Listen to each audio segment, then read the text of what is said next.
कथा ज्येष्ठा गौरीची. पुरातन काळातील कथा आहे. एका नगरामध्ये एक नरहरी नावाचा ब्राह्मण राहत होता.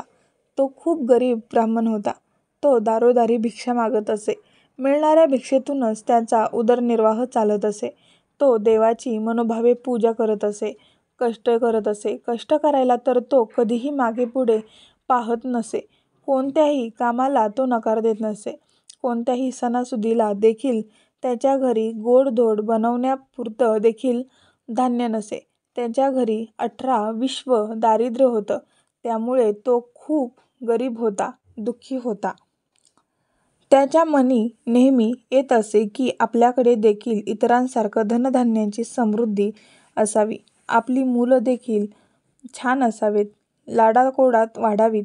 पण असं काही होतच नव्हतं. पावसाचे दिवस होते सुरू झाले.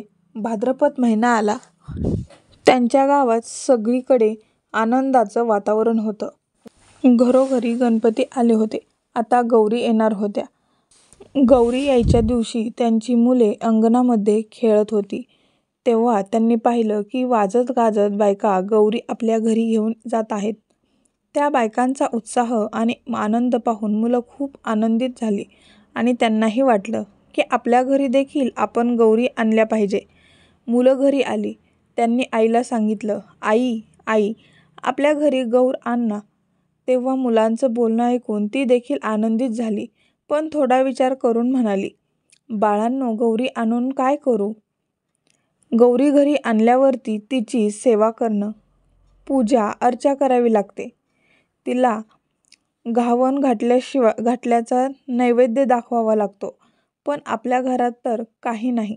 तुम्ही बापाजवळ जा. त्यांना बाजारातून सामान आणायला सांगा. सामान आणलं की मग आपण पुढची तयारी करूयात, म्हणजे गौरी आणूयात. मुलं लगेचच आनंदाने तिथून उठली. बापाकडे आली आणि त्यांना बोलू लागली, बाबा बाबा बाजारात जा आणि घावन घातल्यांचं सामान आणा, म्हणजे आई गौरी बसवेल आणि गौरी आणेल. मुलांचा उत्साह बघून बापानं घरात चौकशी केली. तेव्हा त्यांच्या बायकोला सांगितलं की मुलं बाहेरील आनंदी वातावरण बघून आपण देखील गौरी आणावी असं म्हणत आहेत. पण घरात काही नसल्यामुळे मी त्यांना कसं आणू तसं स्पष्ट सांगू शकली नाही. म्हणून मी त्यांना तुमच्याकडे पाठवलं. ते ऐकून तो बिचारा ब्राह्मण मनात खूपच दुःखी झाला. तो विचार करू लागला, सोन्यासारखी मुलं आहेत, पण त्यांचा हट्ट पुरविला येत नाही. गरिबीपुढं काही उपाय नाही. मागायला जावं तर मिळत नाही आणि मुलांचे दुःख बघवत नाही. त्यापेक्षा मरण बरं, असा विचार करून तो उठला. देवाची प्रार्थना करू लागला. आता जीव द्यावा म्हणून निश्चय करून तो तळ्याजवळ जायला निघाला. अर्ध्या वाटेवर तो गेला तितक्यात संध्याकाळ झाली. तेव्हा त्याला एक म्हातारी सवाशीण भेटली. तिनं त्याची चाहूल ऐकली. तिने त्याची विचारपूस केली. तेव्हा त्या ब्राह्मणानं सर्व हकीकत सांगितली. म्हातारीनं त्याचं समाधान केलं. त्याला समजावून सांगितलं. त्याला आता म्हातारीच्या गोष्टी पटल्या. नंतर त्यानं तिची चौकशी केली. तेव्हा तिने सांगितलं की ती देखील एकटीच राहते. जिथे सहारा भेटेल तिथं राहते आणि पुढे जाते. त्या ब्राह्मणाला तिची दया आली. त्याने म्हातारीला घरी आणलं. त्यावेळी बाहेर अंधार पडू लागला होता. तो जेव्हा दारात पोहोचला तेव्हा बायको दिवा लावत होती. आपल्या नवऱ्यासोबत एका म्हाताऱ्या आजीला पाहून तिने विचारलं, या पाहुण्या बाई कोण आणल्या? तेव्हा नवऱ्यानं आजी म्हणून सांगितलं. तिने आजीला आदराने घरात घेतलं आणि पाणी दिलं. त्यानंतर आजीला काहीतरी खायला द्यावं म्हणून ती आत गेली आणि अंबिलाकरता थोड्याफार कण्या आहेत का ते पाहू लागली. आणि काय आश्चर्य, ज्यात मुठभर कणी मिळणं मुश्किल होतं ते मडकं पूर्ण कण्यांनी भरलेलं तिला दिसलं. तिला खूप नवल वाटलं.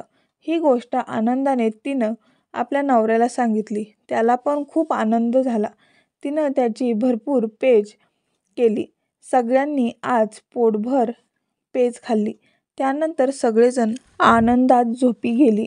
सकाळ झाली तेव्हा म्हातारीनं ब्राह्मणाला हाक मारली, लेका, मला न्हाऊ घालायला सांग.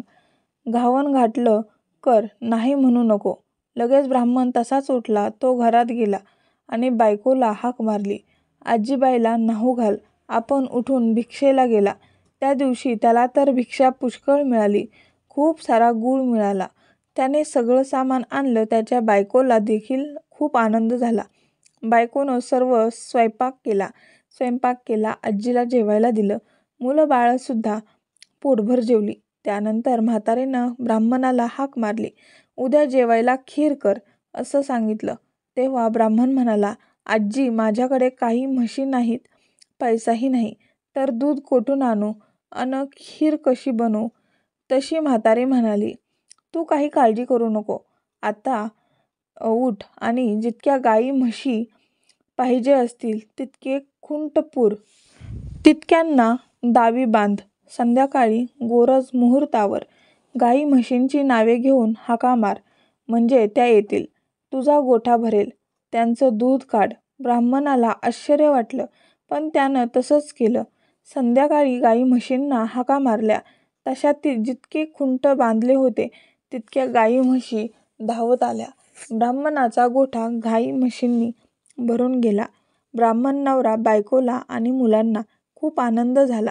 ब्राह्मणाने त्याचं दूध काढलं. दुसऱ्या दिवशी खीर केली. संध्याकाळ झाली तशी म्हातारी म्हणाली, लेका, मला आता पोचती कर. तेव्हा ब्राह्मण म्हणू लागला, आजी, तुमच्या कृपेनं मला आत्ता सगळं प्राप्त झालं आहे. आता तुम्हाला पोचती कशी करू? तुम्ही माझ्या घरात पाऊल ठेवलं आणि माझं घर समृद्धीने भरून गेलं. तेव्हा म्हातारी म्हणाली, तू काही घाबरू नको. माझ्या आशीर्वादाने तुला काही कमी पडणार नाही. ज्येष्ठागौर म्हणतात ती मीच. मला आज पोचती कर. तेव्हा ब्राह्मण म्हणाला, हे दिलेले असंच वाढावं असा काही उपाय सांग. तेव्हा गौरीनं सांगितलं, तुला येताना वाळू देईल. ती साऱ्या घरभर टाक. हांड्यावर टाक, मडक्यांवर टाक, पेटीत टाक, गोठ्यात टाक. असं केलंस म्हणजे कधी कमी होणार नाही. ब्राह्मणानं बरं म्हटलं. तिची पूजा केली. गौरी प्रसन्न झाली. तिनं आपलं व्रत सांगितलं. भाद्रपद महिन्यात तळ्याच्या पाळी जावं. 2 खडे घरी आणावे. ऊन पाण्यानं धुवावे. ज्येष्ठागौर व कनिष्ठागौर म्हणून त्यांनी स्थापना करावी. त्यांची पूजा करावी. दुसरे दिवशी घावन गोड, तिसरे दिवशी खीर पोळीचा नैवेद्य दाखवावा. सवाष्णींची ओटी भरावी. त्यांना जेवू घालावं. संध्याकाळी हळदीकुंकू वाहून बोळवण करावी. म्हणजे त्यांना अक्षय सुख मिळेल, सतत संपत्ती मिळेल. ही साठा उत्तराची कहाणी. पाचा उत्तरी. देवाच्या दारी, गाईच्या गोठी, पिंपळाच्या पारी, सुफळ संपूर्ण. दुसरी आख्यायिका. समुद्र मंथन या लेखात सांगितल्याप्रमाणे मंथनातून श्री महालक्ष्मी आणि तिची बहीण श्री अलक्ष्मीचा जन्म झाला. श्री महालक्ष्मी म्हणजे येणारे धन, म्हणजे श्री महालक्ष्मी, आणि श्री अलक्ष्मी म्हणजे येणारे धन. जो खर्च होतो त्याच खर्चाला श्री अलक्ष्मी असे म्हणतात. याप्रमाणे लक्ष्मीची थोरली बहीण अलक्ष्मी ही देखील पूजनीय आहे. या संदर्भातील प्राचीन आख्यायिका अशी आहे. समुद्र मंथनातून अनेक रत्नांबरोबर लक्ष्मी हे रत्न निघाले. साक्षात श्री विष्णूने श्री लक्ष्मीचा पत्नी म्हणून स्वीकार करण्याचा निश्चय केला.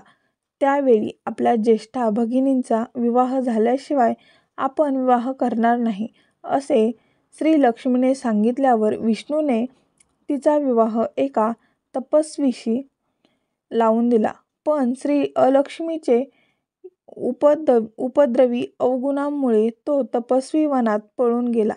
तेव्हा श्री अलक्ष्मी अश्वत्थ पिंपळाचे झाड वृक्षाखाली रडत बसली. तिथून श्री विष्णू जात असता त्यांनी तिला रडताना पाहिले. त्याचवेळी तिची हकीकत ऐकून त्यांनी तिचे सांत्वन केले व तिला 3 वर ही दिले. पहिला वर जिथे भक्तीचा अभाव, आळस, व्यसनाधीनता, नास्तिकता, अधर्म, असेल तिथे तिने वास्तव्य करावे. दुसरावर शनिवारी अस्वस्थास प्रदक्षिणा घालणाऱ्यास तिने पीडा देऊ नये. तिसरावर दरवर्षी भाद्रपद महिन्यात ज्येष्ठा नक्षत्रावर तिची पूजा केली जाईल असा होता. तेव्हापासून ज्येष्ठा लक्ष्मीपूजनाच्या दिवशी लक्ष्मी अलक्ष्मी या दोघी बहिणींची पूजा केली जाते. कथा ज्येष्ठा गौरीची तुम्हाला कशी वाटली नक्की कमेंटमध्ये सांगा. व्हिडिओ आवडल्यास लाईक, शेअर, चॅनेलला सबस्क्राईब करा. चला तर भेटूयात नेक्स्ट व्हिडिओमध्ये. तोपर्यंत बाय. श्री स्वामी समर्थ. जय जय स्वामी समर्थ.